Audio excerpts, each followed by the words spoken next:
Если вы заядлый автомобилист, то покупать этот набор, наверное, вам смысла нет, потому что эти гусеницы вам вряд ли понадобятся.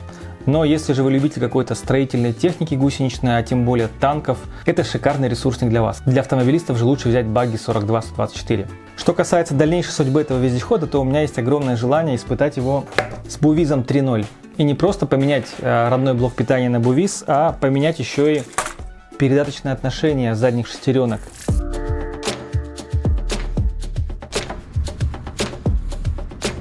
Всем привет! Сегодня у нас выпуск снимается на улице. Почему я снимаю выпуск? Потому что снег неминуемо тает. Но на самом деле в это время его у нас уже в Ижевске не бывает, но в этом году как-то все подзадержалось. Со времен обзора 42-141 я мечтал снять его на снегу. Но не просто на снегу, а на снегу с Бувизом, чтобы он ехал быстрее.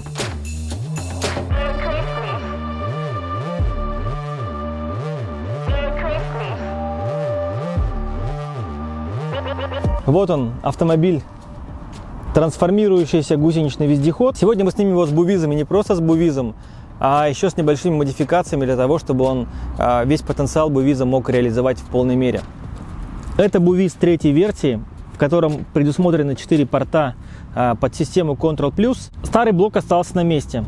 Ну, его на самом деле можно было бы убрать, но он является отчасти силовой структурой. Он, скажем так, внедрен в раму, и чтобы его вытащить, нужно очень много разобрать, потому что там все взаимосвязано. Тут просто там снятие вот этих вот балок не ограничивается. Я решил, что я просто достану оттуда съемную секцию с аккумуляторами, ну, с батарейками, 6 батареек типа АА. И в такой конфигурации без батареек он на самом деле весит очень мало, и его влияние на скорость, на проходимость будет ничтожно. Главное не окунуть его вниз. Второе, что я сделал, я заблокировал функцию трансформации. Смотрите, теперь у нас он никак, кузов не поднимается. Все для того, чтобы размещенный здесь блок Бувиз, ну, чтобы, во-первых, он не торчал, когда мы переворачиваемся, да, видите, он торчит. Ну и просто, чтобы он был всегда максимально вверху, чтобы в него не попадала вода. Хотя, на самом деле, мы по лужам гонять не собираемся, поэтому проблем никаких не должно быть. В общем, я просто вот таким вот образом зафиксировал, чтобы у нас кабина не опускалась вниз. Если вот эту сейчас коннектор сниму. Кстати, этот коннектор и пару пинов — это единственные детали, которые я сюда дополнительно добавил, чтобы вот сделать эту вот легкую модификацию.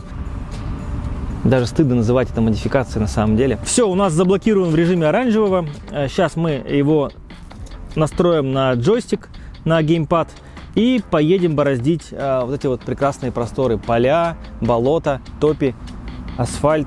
Что меня сейчас пугает, это то, что на жестком грунте, если мы выйдем на асфальт, есть риск потерять вот эти вот резинки, ну и просто их испортить, потому что здесь асфальт довольно такой шероховатый, поэтому постараемся больше ездить по земле, по сухой земле и по снегу. Еще одно важное изменение, без которого этот заезд был бы бессмысленным.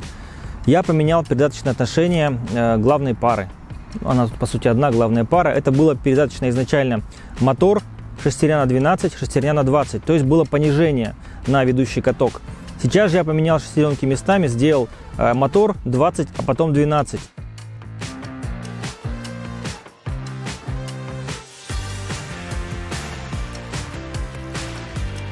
Ну, естественно, мы потеряем в крутящем моменте, но учитывайте, что у нас стоит Бувиз. Это более высокое напряжение и большая скорость вращения моторов. В теории можно было просто ограничиться установкой Бувиза, и многие подумают, ну, скорость мотора, наверное, увеличится, этого хватит. На самом деле нет. Чем меньше скорость мотора, тем меньше эффект от Бувиза в плане скорости, потому что, ну, было у нас 200 оборотов. Если нам Бувиз даст там прирост в оборотах, ну, пусть там 20%, это на самом деле не так сильно изменится на характеристике машины. Вот. Если же бы у нас здесь поставили багги моторы, то, учитывая, что там и так скорость не маленькая, с учетом Бувиза и повышенного напряжения, и повышенного тока, там разница в скорости была бы больше заметна. Поэтому здесь мы сделали еще и повышение вместо понижения. И если бы мы сделали так с обычным батарейным блоком, скорее всего бы это не прокатило, по той причине, что на моторы возросла бы нагрузка, существенно возросла, то есть моторы стали бы потреблять больше тока, потому что им было бы сложнее вращать ведущие шестеренки катки, звездочки. А в случае с Бувизом, который дает просто, ну, существенно больше максимальный ток на канал, у нас такое, в принципе, исключено. Ну, в теории. Сейчас проверим. Я сейчас управляю сам едет.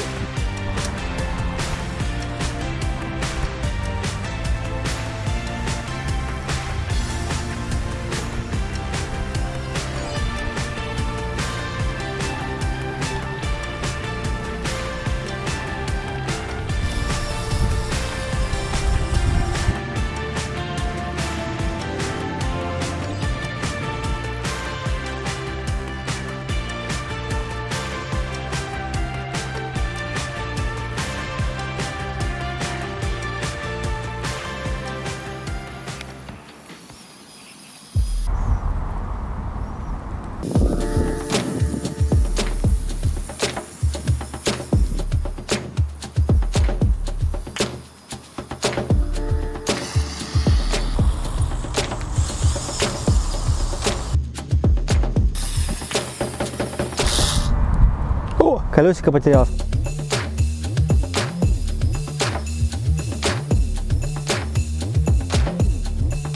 Колесико потерялось, вот почему он не видит.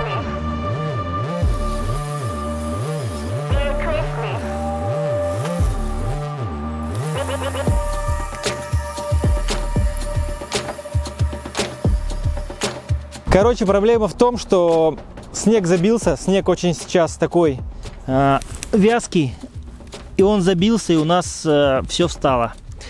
Ну, плюс еще потерялся один ролик, это тоже повлияло. Наверное, снег такой консистенции не очень подходит для него. Но мы все равно сейчас куда-нибудь заедем еще. A few moments later.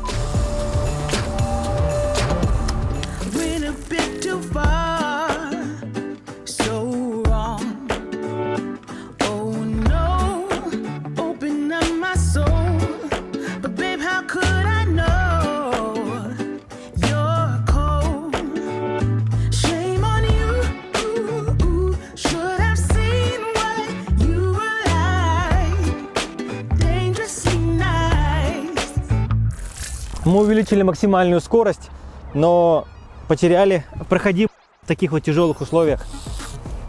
Вон, смотрите, как он тяжело крутит. Пока мы не проветрим его от снега, он очень тяжело едет.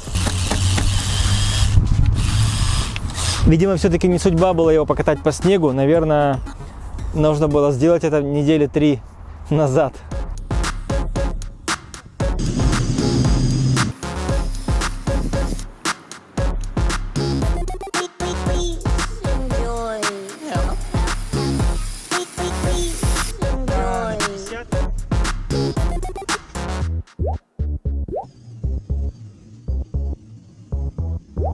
Я не ожидал, что он такой быстрый будет.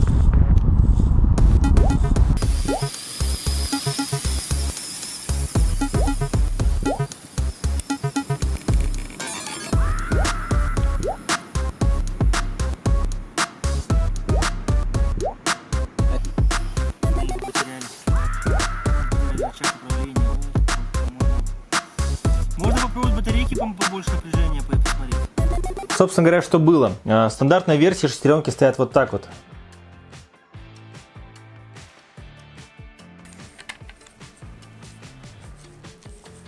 На мой взгляд, самое идеальное время для... Это зима, когда снег такой подмороженный немножко, может быть минус 5, минус 10. Вот. Летом это много пыли, которая забивает гусеницы. У вас большая часть энергии моторов уходит на то, чтобы сгибать эти гусеницы, чтобы преодолевать лишнее сопротивление их сгибания шарниров.